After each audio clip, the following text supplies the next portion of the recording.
Son bienvenidos a este segundo programa del Derecho y al Revés. El web show donde hablamos de política y sociedad sin pasiones ni contemplaciones. Mi nombre es Oscar Patiño. Yo soy Alejandro Guzmán. Y este segundo programa vamos a hablar de economía naranja. ¿Sabían que el año pasado el enfoque principal de la Asamblea General de la Organización de Estados Americanos fue el tema de la innovación? Y es porque la innovación está siendo un pilar fundamental de los gobiernos de la región. Es decir, se están buscando maneras distintas para poder obtener mejores resultados en lo que aspiramos de una Latinoamérica distinta, ¿no? Y hay organismos multilaterales muy interesantes como el Banco Interamericano de Desarrollo, que ya hace unos años desarrolló una teoría llamada la economía naranja. Sí. Y la economía naranja se compone de ciertos factores, teorías y trabajos de innovación política e innovación social. De hecho, fue desarrollada por el presidente actual de Colombia, Iván Duque. Y este enfoque pues ha tenido cierto revuelo. Pero eso sí, los mismos creadores de la economía naranja aclaran que no existe una definición en sí de economía naranja, es algo que se está probando, pero efectivamente se está probando en tierra y esto me resulta muy interesante. Sí, un poco para contextualizar, hay dos como vertientes, ¿no? Una de innovación gubernamental, de innovación pública, con impacto obviamente social por naturaleza, y bueno, emprendedores sociales que a través de dinámicas sustentables, de un modelo de negocio sustentable, circular, que se alimente y tenga un impacto social, bueno, de alguna u otra manera emprendan en un contexto determinado. Ojo, te agregaría innovación pública, por un lado que es el Estado, agregaría la innovación política, que los ciudadanos podemos trabajar en busca de mejores herramientas en la innovación política, y la innovación social. Ojo, como dicen, no hay una definición en sí de qué es innovación porque es lo nuevo, y lo nuevo está por crearse, ¿no? Yo quiero hablarte de una innovación pública que bueno, quizás amerita un poco también seguir profundizando en el contexto, pero el Banco Interamericano de Desarrollo recientemente publicó un informe en donde hablaba como que de los 5 proyectos latinoamericanos con mayor impacto social, y entre ellos estaba una cadena pues, de transporte muy parecido al Metrocable de Caracas, que se realizó en La Paz, en Bolivia, y que de alguna u otra manera estaba afectando positivamente el tráfico en la ciudad, estaba conectando de alguna u otra manera espacios de la ciudad que estaban alejados, y eso nos permite a nosotros comparar un poco lo que se hizo con el Metrocable en Caracas, que además se enlaza con el primer tema de nuestro podcast, que fue corrupción, y lo que en verdad funciona en la región, ¿no? Porque de pronto leía el Metrocable no era mal, el problema fue la cantidad de presupuesto que se destinó para. Pero hablando de estos conceptos de economía naranja, hay varios que a mí me gustan bastante, ¿no? Que es la Creatópolis, que es como el desarrollo gira en torno de lo que es la ciudad. Eso me parece increíble, pero también hay algo que me parece interesante, que es la mentefactura. O sea, se suele hablar de la manufactura, ¿no? De como lo que tú logras con las manos, pero qué interesante es lo que tú puedes lograr con la cabeza. Y aquí hablamos de un componente de propiedad intelectual muy importante, aquí hablamos de un componente muy interesante. Más allá de la propiedad intelectual, es el tema de la cultura, y de hecho ellos esbozan ciertas estadísticas de cómo la cultura podría ser el generador de riquezas más importantes de la región, incluso con unas gráficas. Yo soy abogado, no matemático, pero demuestran cómo la cultura puede generar más ganancia que el mismo petróleo, lo cual me pareció bastante chévere. Pero de alguna u otra manera lo que tú comentas, que además lo vamos a profundizar con nuestro invitado en la sección que viene, es un poco el ecosistema emprendedor, ¿no? ¿Cuáles son las condiciones que establece el Estado o establece una sociedad o te permite la sociedad para que los emprendedores sociales, desde el punto de vista de innovación, de alguna u otra manera saquen sus proyectos adelante en una sociedad específica? Entonces, para nosotros eso es sumamente valioso, sumamente importante, y creemos que Venezuela tiene suficiente riqueza para que ser un país potencia en emprendimiento social, en economía naranja, pero ya lo veremos más adelante. Hablando de Venezuela, el Banco Interamericano de Desarrollo obviamente publica su data, ¿no? Su data, y con sus distintos indicadores de, según la economía naranja, lo que esboza, los países tienen que cumplir ciertos estándares y ahí se puede medir de manera sencilla. El único país de la región que no tiene ningún indicador o que no tiene ninguna estadística en sí es Venezuela. Pero aún así, que esto es una realidad, no me sorprende. Que es una realidad, hay venezolanos que se están metiendo en este tema, que están hablando de esto, que están promoviendo proyectos innovadores, que le meten conceptos de economía naranja, y uno de esos grandes gurús o personas que se están aventurando en este tema va a ser uno de los invitados que vamos a tener el día de hoy. Así que qué interesante como países que están en crisis, que supuestamente tienen otras prioridades, están agarrando temas que están impulsando no solo la región, sino que en el mundo se están buscando métodos innovadores para soluciones que tienen mucho más sentido porque generan un mejor impacto. Perfecto, no se separen ustedes. Nos vemos en la siguiente sección.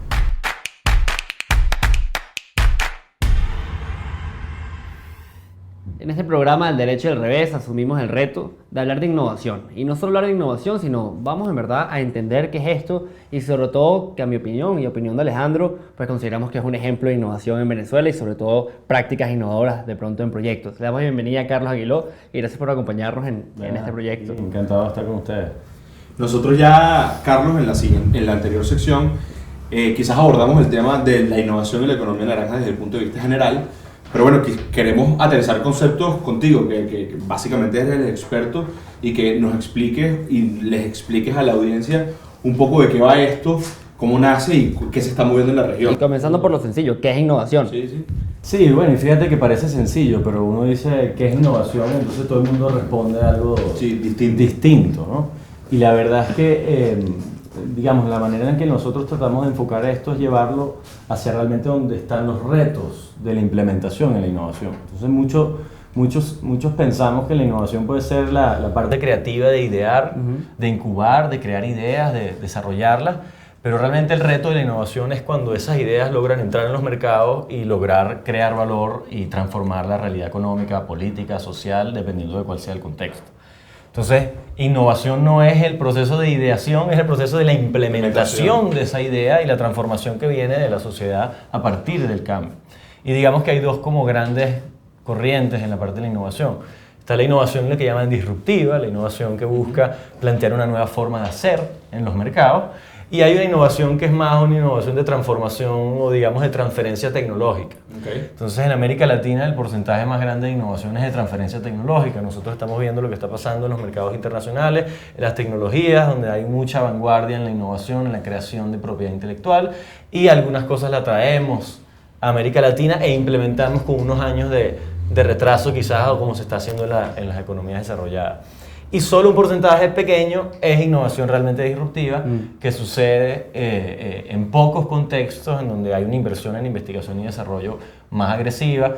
La verdad es la gran carencia pues, que tiene América Latina para poder montarse en la ola de innovación, poder empezar a innovar más en la parte de investigación, desarrollo de cosas que realmente sean nuevas, ¿no? Es que sí he visto que muchos autores y personas que están en el área hablan que innovación al final no tiene una definición en sí.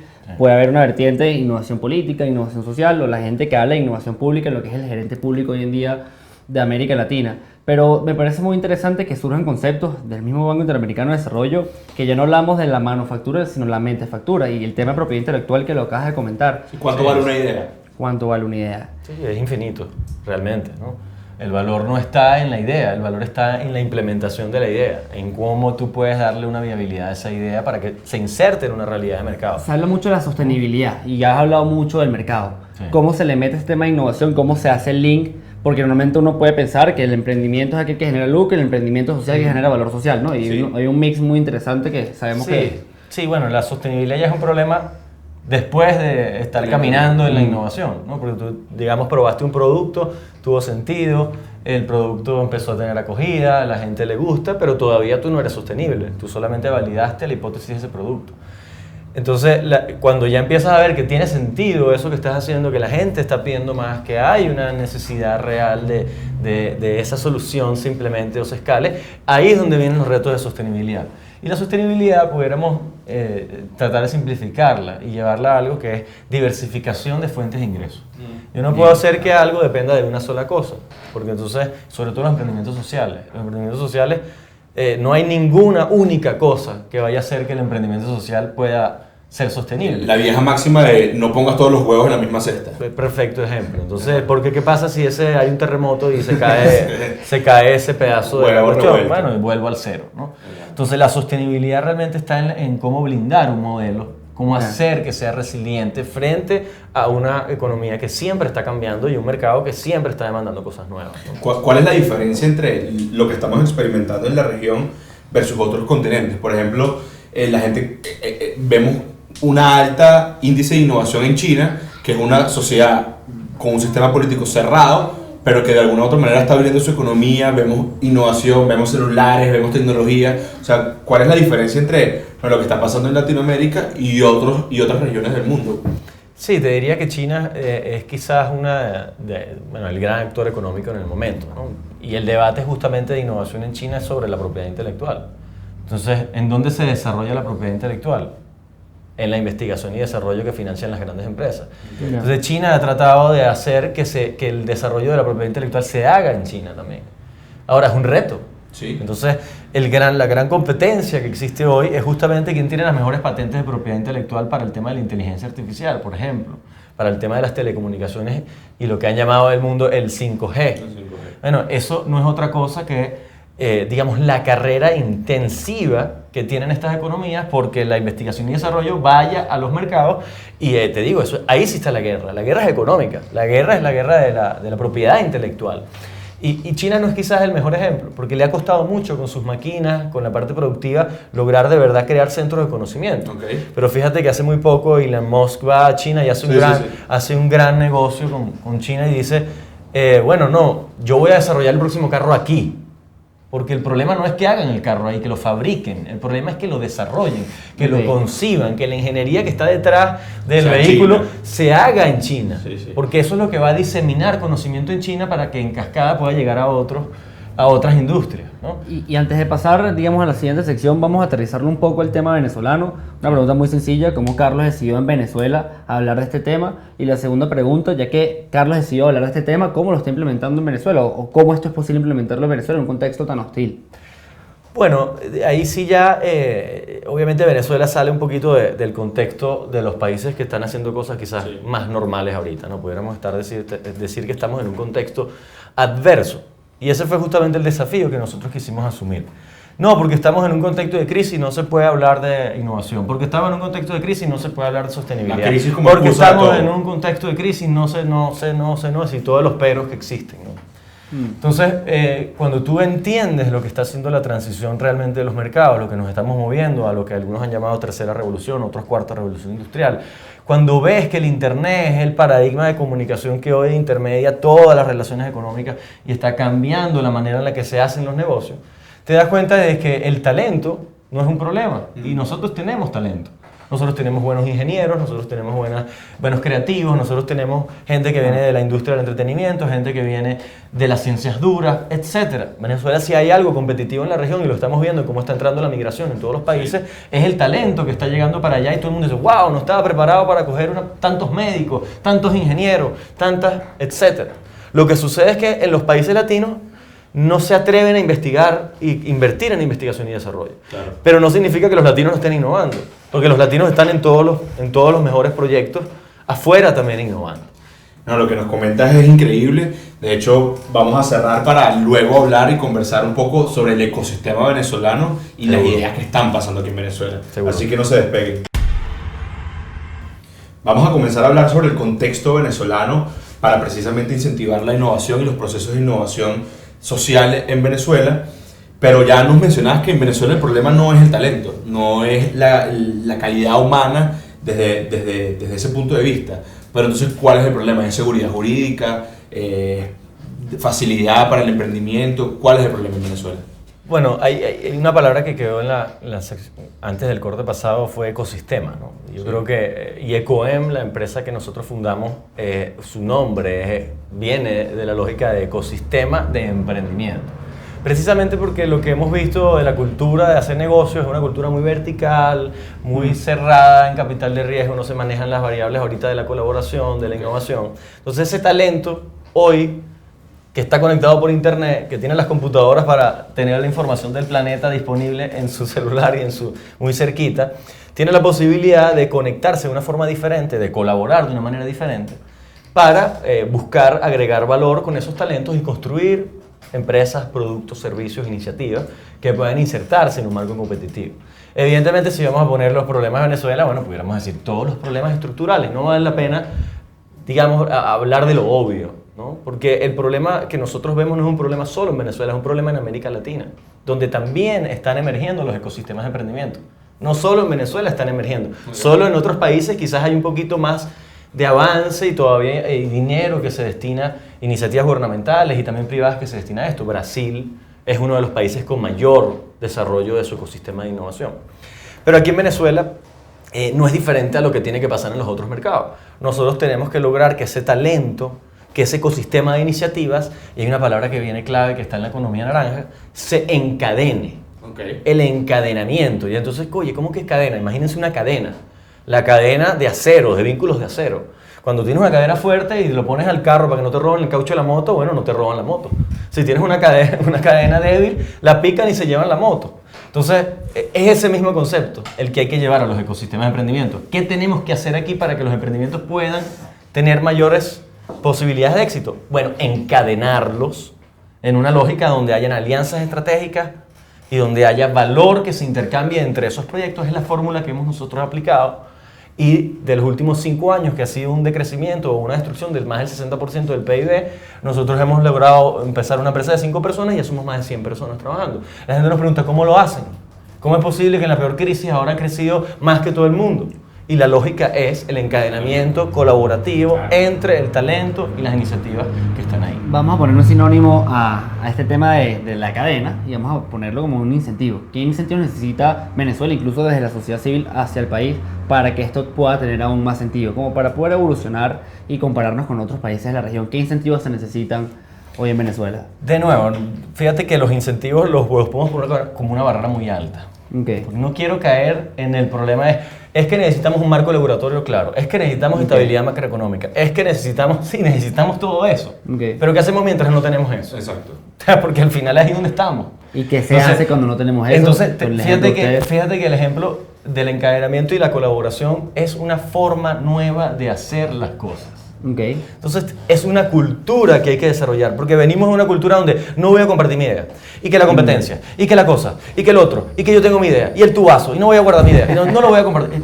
Todo es para adentro, porque antes en un mercado, en el mercado anterior, la competitividad era el que tenga la idea, la guarda y la sale al mercado y gana el mercado. Ahorita no, ahorita la información está ahí, no tiene sentido, no es tu idea. Ya. No hay ninguna idea que sea realmente original.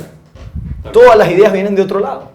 Entonces, lo que posibilita que suceda este emprendimiento es cuando tú te desprendes de esos paradigmas anteriores y dices, ya va, cómo mi talento se une con el talento de otros, construye valor, genera productos y servicios que al final permiten ver sostenibilidad en los esquemas de ingresos. Y hay es ahí donde está el orgánicamente desafío. esta cadena o esta economía colaborativa en Venezuela. Tú estás viendo una economía Por supuesto. colaborativa entre distintas iniciativas, Emergiendo, claro. emprendimientos. Entonces hay fintech, nichos de emprendimientos sociales, hay nichos de emprendimientos más for profit, hay nichos de la gente que va a retail. Entonces pregúntale a los que están en los food trucks si no es necesario que colaboren para que puedan vender vender los productos de food truck. Pregúntale a las ONGs que están en emprendimiento social si lo pueden hacer sola. Sí. O sea, no pueden. Bueno, sabemos que no. Entonces al final estás obligado. Pero entonces lo vemos como algo como que, oye, qué fastidio. No, lo que hay es que incentivar que esa sea la cultura, porque el problema ahorita está en el tiempo. Nosotros tenemos que hacer esto rápido. ¿Por qué? Porque el mercado se está moviendo rápido y las premisas cambian rápido. ¿Cómo era Venezuela hace 18 meses? Imagínate que no hubiéramos tardado un año en planificar algo. Ya cambió todo el contexto. Entonces, ahorita, esto que llaman ser más líquidos, estar más en la red, implica justamente un trabajo colaborativo que va aprendiendo, validando premisas, cambiando, adaptando, nueva alianza, y eso no lo agarra nadie. Eso no lo agarra nadie puede atajarlo, restringirlo. Si tú me dices a mí, bueno, rescata 3 cosas de lo que ha dicho Carlos, yo rescato adaptabilidad, dinamismo y colaboración. ¿Son esas 3 las claves, las principales? ¿O hay otras que tú dices a la gente que nos escucha, que nos ve, oye, yo tengo esta chispita? Porque además el emprendimiento o la innovación es como esa chispita que va creciendo. Sí. ¿Qué ingredientes les metes tú como 3 claves a toda esa gente que nos escucha? Tú has dicho palabras muy bonitas, las suscribo, son necesarias. Pero nosotros sentimos que nuestra responsabilidad es hablar con mucha sinceridad del emprendimiento. El emprendimiento no es para todo el mundo. El 6% de los emprendimientos son los que realmente llegan a la realidad.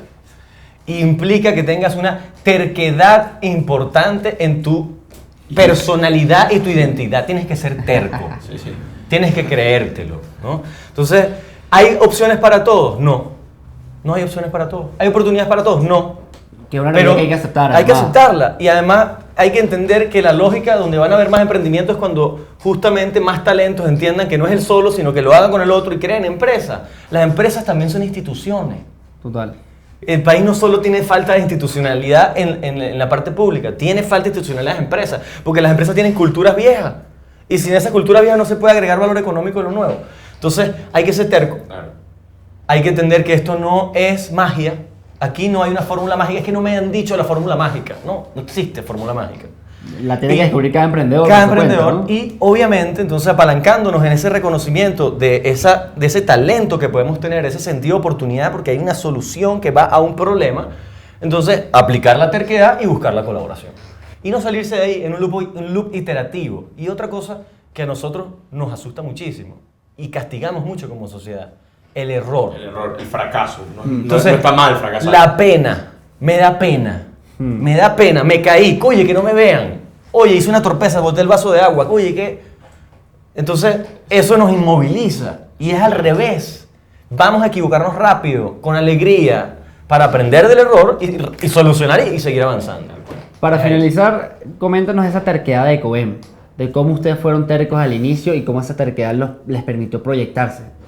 Bueno, nosotros arrancamos, como te digo, en un país donde todo el mundo nos dijo que ¿qué demonios están haciendo ustedes? ¿Cómo van a hablar de innovación tecnológica, inteligencia artificial, singularidad, economía creativa, en un país donde la gente está buscando subsistencia? Nosotros fuimos tercos. Nosotros buscamos un pequeño capital que teníamos en nuestra vida profesional y por el contexto económico con inteligencia lo supimos multiplicar. Y lo que afuera necesitas un gran capital lo logramos hacer con colaboración, lo logramos hacer con alianza. Y esa terquedad nos llevó orgánicamente, sin entenderlo mucho a dónde íbamos en un momento, a construir valor con los emprendedores que estaban ahí. Ya ahora estamos en un momento mucho más maduro, en donde estamos más bien cerrando un poquito la curaduría de ese primer ecosistema que se creó, porque ahorita estamos frente a otros retos, que no son los mismos de empezar. Es internacionalizar, es socializar esto, escalarlo, hacer que sea sostenible realmente a futuro.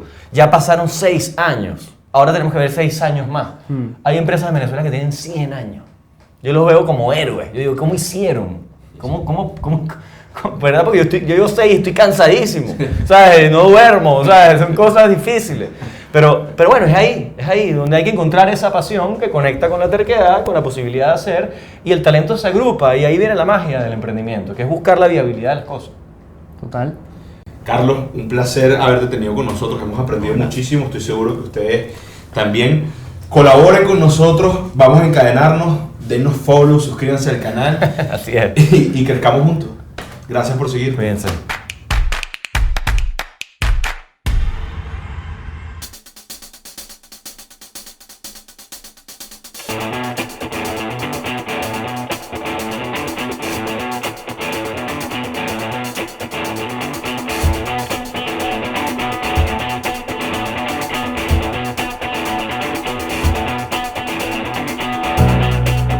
Como dicen por ahí, barriguita llena, corazón contento. Tenemos que darle las gracias a Dulces Tentaciones. Por consentirnos con unas galletas muy buenas que de hecho hicieron a Alejandro romper la dieta. Caímos en la tentación.